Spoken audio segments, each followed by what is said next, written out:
Hi everyone, welcome back to my channel, Sharona Reads Books. Today, Internet Besties, we are going to compare Vladimir Nabokov's Lolita to Ford Madox Ford's The Good Soldier. So I'm going to go through a summary of both of those books, some main themes, and a comparison. And then we're going to get to the final showdown between Ford and Nabokov, and I'm going to say which one I like better. Lolita is my favorite book of all time. In hindsight, maybe I shouldn't out myself so readily on Beyonce's internet because I feel like that is definitely a red flag. But you know, I just want to say that because this is definitely going to be a biased video. Also, there's going to be a lot of noises and my cat is going to shake the, oh god. Okay, so I have a new foster cat and she's kind of a menace, but she really likes scratching this post, and that's what my phone is on right now. So please bear with me when you hear the weird sounds and when, you know, the stand shakes and the phone falls. Okay, so if you don't want any spoilers, please click away now. So first I'm gonna give you a summary of The Good Soldier. Ford Madox Ford was an Englishman, and you know, soldier in the title, written in 1915. Maybe you'd think this is about World War I, but you'd actually be wrong. It's about two couples, all of whom are cheating on each other. So The Good Soldier subtitle is A Tale of Passion, and it was once described as the greatest French novel in the English language, or something like that, which like doesn't really make any sense. But after having read this book and being a French minor in college, I can tell you that this is 100% accurate, and it means that the depravity in this book knows no bounds. So the story revolves around two couples, like I said. One is American, the man is from Philadelphia, I believe he's a Quaker, and the woman is a typical stick up the ass wasp, no offense to any Protestants out there watching, but from like kind of like a Connecticut, New York gal. Their names are the Dowells, Florence and John. And then the other couple are the Ashburnhams, kind of like landed gentry, impoverished genteel people from some countryside of England, whose name is extremely forgettable. In short, Florence Dowell is sleeping with Edward Ashburnham. Edward Ashburnham is an incurable womanizer who is also in love with his adopted daughter, Nancy. John Dowell hates his wife, Florence, and is in love with Leonora, who is Edward's wife, from an idealistic perspective, but somehow is also in love with Edward Ashburnham's adopted daughter, Nancy. And I should add that Nancy is 16 years old and everyone else is like 40. Okay, so that's like the entire plot of The Good Soldier. You're welcome. Now let's get into Lolita, which I think I have here. Okay, Lolita, light of my life, fire of my loins. So Lolita was published in 1955 by Russian-born American author Vladimir Nabokov. It is based off of a true story, which is fucking terrifying. And it chronicles the kidnapping of Dolores Hayes, whom the main character Humbert calls Lolita throughout the novel. I would not typify Lolita as the main character because she has like no lines. All of her emotions and thoughts are given to us through the lens of Humbert because this is all from his perspective. So I definitely would say that Humbert is the main character. Humbert is a pedophile and finds prepubescent girls sexually arousing. He marries Dolores' mother, Charlotte, in order to gain legal custody of her, and then takes her on a disgusting road trip across America, abusing her sexually along the way, and emotionally, and just all the ways. In the end, Dolores runs away and lives a brief life of poverty before dying in childbirth in Alaska. H.H. murders the man that kidnapped Dolores. It's not really a kidnapping, it's kind of like she runs away but into the arms of like another older man who is a playwright, and Humbert blames that man for her having run away and for taking her away from him. It is from, oh sorry, so he murders that guy and then he's sent to jail, he's awaiting his sentence, and this is kind of his plea letter to the judges, and it is from there that he relays this story. Okay, so now I'm gonna get into the themes and similarities and differences throughout the two novels. So the first one we're gonna talk about is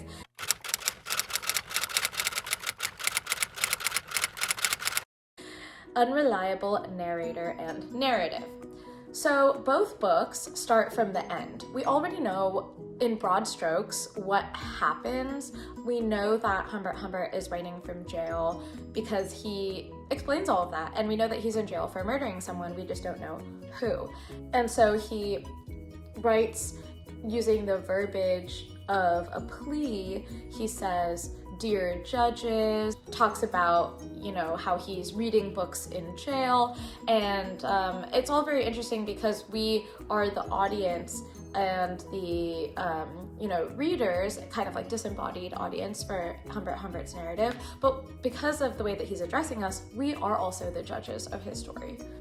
For John Dowell, we know that he is in a similar position to Humbert Humbert. He's not in jail, but he has lost everything. He does talk about various deaths that have occurred, about how 3 of the main other characters in this book are dead or lost. And so we know what happens at the end. We and the characters are at the end of the novel, and it's the beginning and the guts of the novel that we are curious about. Something else that the main characters do a lot is put in foreshadowing in little bits and pieces throughout the novel. So saying things like, you know, like I just said about how at the end of this novel, everyone will be dead. Someone will be lost. I could never have known this or that, but by doing so, letting the readers know bit by bit by bit what's going to happen later in the novel. And this happens even when it is contradictory to previous statements by the narrator.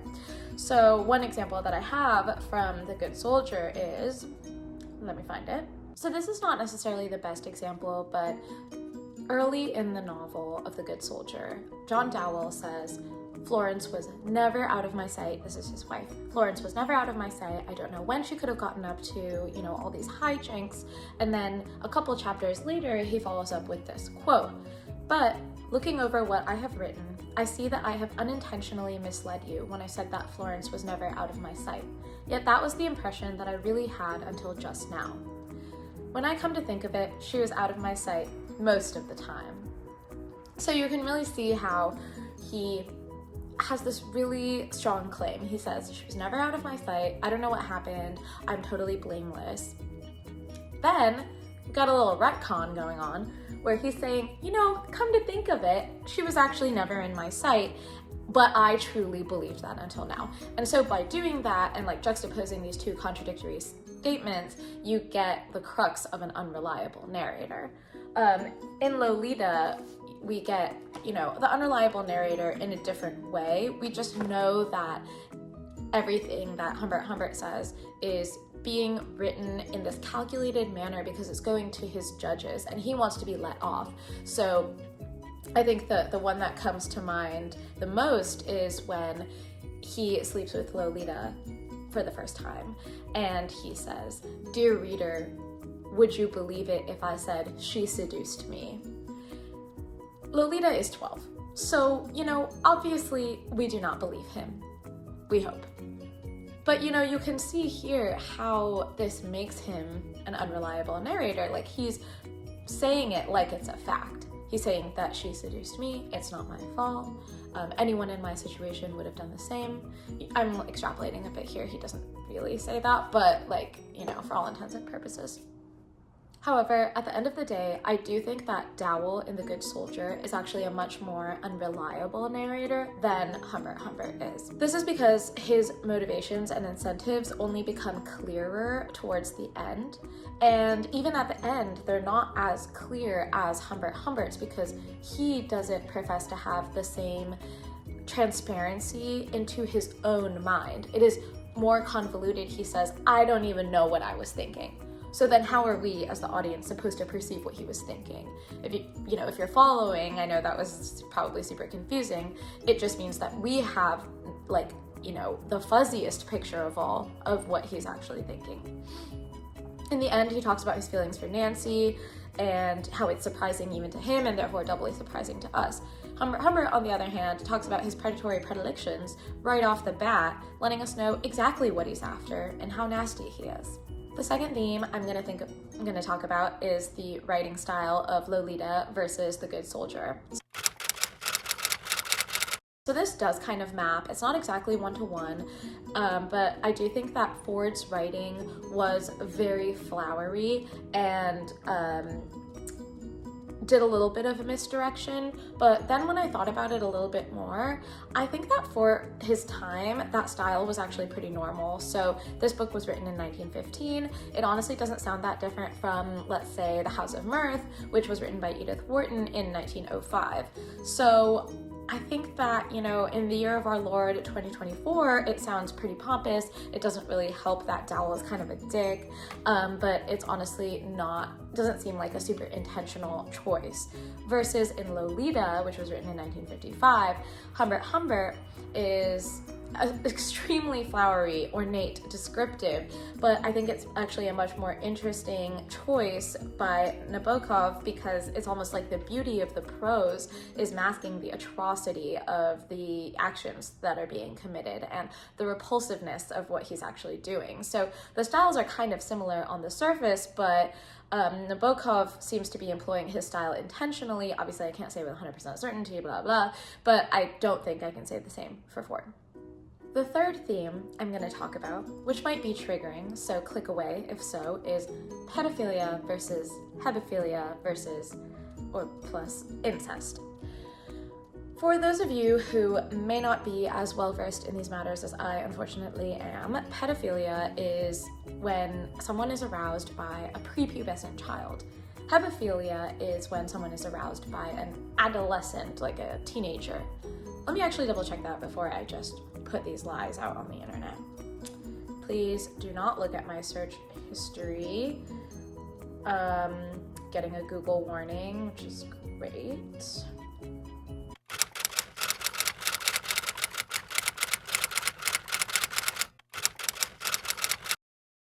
Pedophilia is being attracted to, let me move that for you, kitty, children, which is disgusting, prepubescent children, and hebephilia is being attracted to pubescent or like early adolescent children, which is also nasty, but it was socially normalized until honestly pretty recently.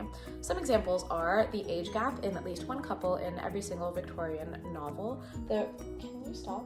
The real life saga of Charles Dickens, who left his wife, who bore him literally 10 children, to lust after some poor 18-year-old girl, and countless others, and I can't name them all right now because I'm bored. So as you can tell from my own biased narrative, one of them is actually worse than the other, and ding ding ding, this is pedophilia. I think this is worse just because of the power dynamic of, like, the age of the child, where you can just you can just gaslight the child and say that nothing's wrong, like this is normal, don't tell anyone. And not that you can't do that with like a younger adolescent, like an older adolescent or younger teen, but I just think that there is like exponentially more power differential, like the delta, when the child is younger, as well as the ability to consent, obviously. So I do think that what HH is doing is head and shoulders worse than what Dowell and Ashburnham are doing in The Good Soldier by lusting after Nancy, who is 16 years old, which was almost like a regular marriageable age in Victorian times, which I guess was only like 30 years or 40 years before The Good Soldier was written. And we have HH wants to make Lolita his adopted daughter so he can do whatever he wants to her with the blind spot of the law. He's like her legal guardian. People aren't going to ask questions as much. But he also comes out with this super messed up shit. Okay, it took me so long to find that quote from Lolita yesterday that I couldn't read it because I had to go make and eat dinner, and now I'm back. It's a new day. I'm wearing a shirt that says Hot Girls Read, which my friend got for me, so thank you, Caroline. And the quote is, "I now think it was a great mistake to move east again and have her go to that private school in Beardsley, instead of somehow scrambling across the Mexican border while the scrambling was good, so as to lie low for a couple of years in subtropical bliss until I could safely marry my little Creole, for I must confess that depending on the condition of my glands and ganglia, I could switch in the course of the same day from one pole of insanity to the other.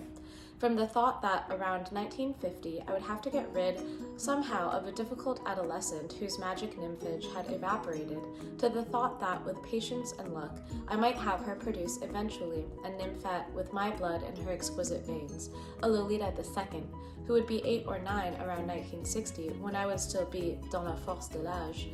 Indeed, the telescopy of my mind, or unmind, was strong enough to distinguish in the remoteness of time a vieillard encore vert, or was it green rot, bizarre, tender, salivating Dr. Humbert, practicing on supremely lovely Lolita III, the art of being a granddad." Disgusting. Jail. Straight to jail. So we can all agree that HH is a monster.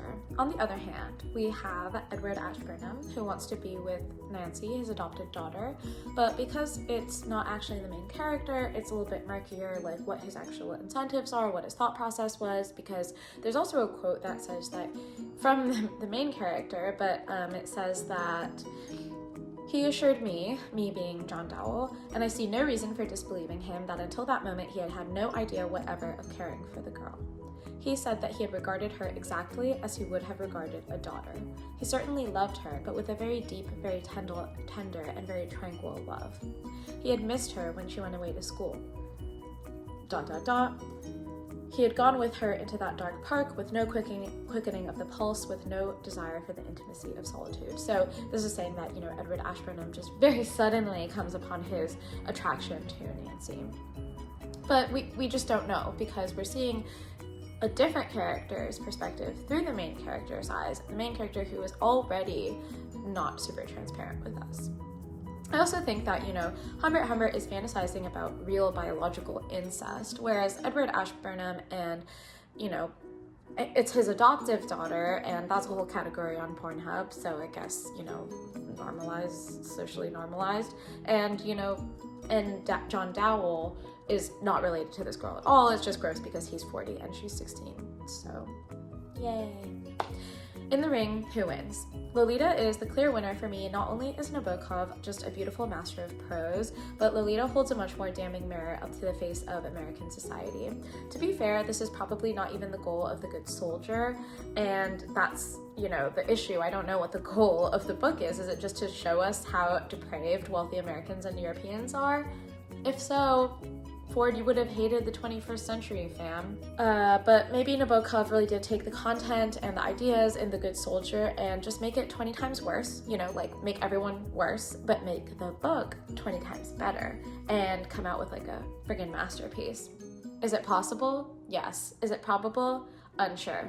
Drop your thoughts in the comments below, and thank you for watching.